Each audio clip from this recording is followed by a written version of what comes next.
প্রিয় দর্শক আসসালামু আলাইকুম। আমি নীরা চলে এসেছি আপনাদের সাথে সবজি দিয়ে দুর্দান্ত মজাদার আর একটা রেসিপি শেয়ার করতে।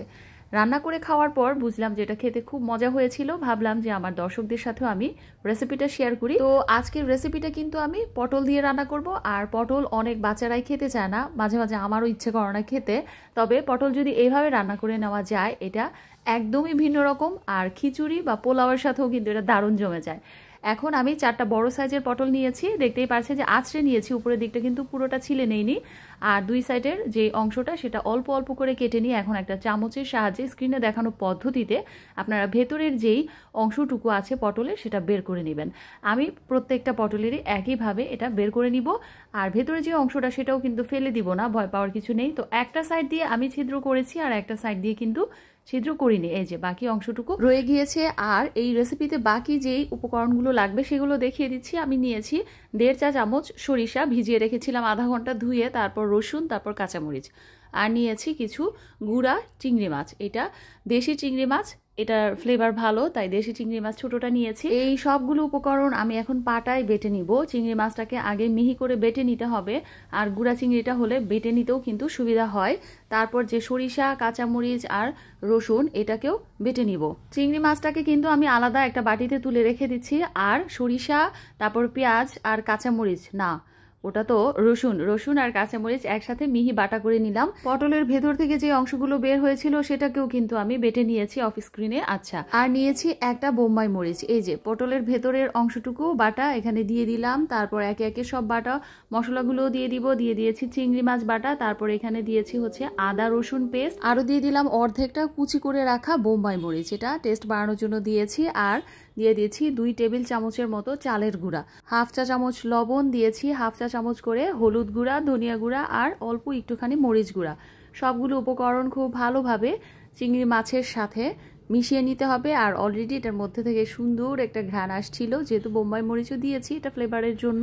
এরপর পটলগুলো যেগুলো ছিদ্র করে রেখেছিলাম সেই পটলের ভেতরে আমি পুরটা দিয়ে দিব। প্রিয় দর্শক, এই রেসিপিটা আপনারা কিন্তু ট্রাই করে বাসায় যখন খেয়ে দেখবেন তখন আপনারা বুঝবেন যে এটা কতটা মজা। আর রান্নাটাও কিন্তু করা খুবই সিম্পল। আমি কিন্তু সবসময় চেষ্টা করি আমার যে কোনো রেসিপি আপনাদের সামনে সহজভাবে উপস্থাপন করার জন্য। আমার রেসিপিগুলো ভালো লেগে থাকলে প্লিজ আমাকে একটু সাপোর্ট করবেন। আর ফ্রেন্ডস অ্যান্ড ফ্যামিলির সাথেও কিন্তু রেসিপিগুলো শেয়ার করে দিতে পারেন।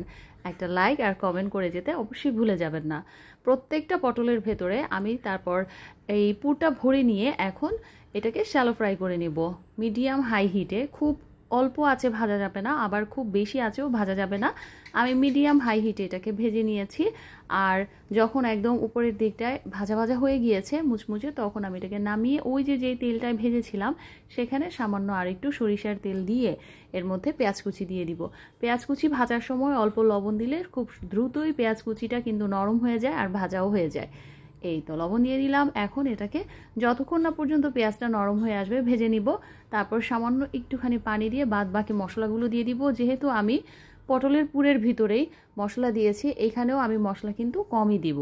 দিয়ে দিলাম হাফ চা চামচ আদা রসুন পেস্ট, তারপর হাফ চা চামচ করে হলুদ গুঁড়া, মরিচ গুঁড়া আর ধনিয়া গুঁড়া। সবগুলো মশলা এখন ভালোভাবে কষিয়ে নিয়ে যখন তেলের উপরে উঠে আসবে ওই পর্যায়ে আগে থেকে ভেজে রাখা পটলগুলো দিয়ে দিব।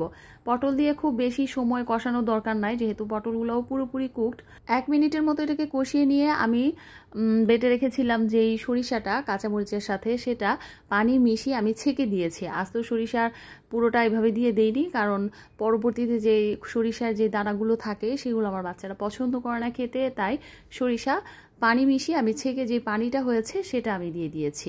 সরিষার পানিটা দেওয়ার পর কিন্তু চুলার আঁচ বাড়িয়ে দিতে হবে। এখন খুব অল্প আঁচে রান্না করা যাবে না, যতক্ষণ না পর্যন্ত একদম তেলের উপরে উঠে আসবে। এর কিছুক্ষণ আগে আমি সামান্য তেলে রাখা জিরা গুঁড়া দিয়েছি আর কাঁচামরিচ ফালি দিয়ে দিব। থাকলে কিন্তু এই পর্যায়ে আপনারা ধনিয়া পাতাও দিতে পারেন, আমার বাসায় ছিল না তাই আমি দেইনি। এখন একদম যখন তেলের উপরে উঠে এসেছে দেখতেই পাচ্ছেন যে পটলগুলো পুরোপুরি রান্না হয়ে গিয়েছে আর কতটা লোভনীয় দেখাচ্ছিল। আর রান্না করার সময়ও কিন্তু এটা খুব সুন্দর ঘ্রাণ আসছিল। আপনারা বাসায় অবশ্যই একবার হলেও পটলকে এভাবে ট্রাই করে দেখতে পারেন। আর ভেতরে যে চিংড়ি মাছের পুরি ভরতে হবে এরকম না, আপনারা কিন্তু চাইলে এর ভেতরে যে কোনো মাছের পুরি ভরতে পারেন। তো এই তো আজকের এই সিম্পল পটল রান্নাটা দেখেন কতটা ডিলিশিয়াস লাগছে। আর এইভাবে যদি আপনারা কোনো মেহমানদের সামনেও উপস্থাপন করেন, খেয়ে বুঝতেই পারবে না যে পটল দিয়েও এত মজার আর সুস্বাদু খাবার রান্না করা যায়। অলরেডি দেখতেই পাচ্ছেন যে কি সুন্দর যে দেখা যাচ্ছে। আমি রান্না করার পর আমার বাচ্চারাও খুব পছন্দ করেছিল, আর খেতেও মাশাআল্লাহ খুবই মজা হয়েছিল। তাহলে আজকের ইজি রেসিপিটা এই পর্যন্তই। কথা হবে পরবর্তী নতুন কোনো ভিডিওতে। টিল দেন সবাই খুব ভালো থাকবেন। আল্লাহ হাফিজ।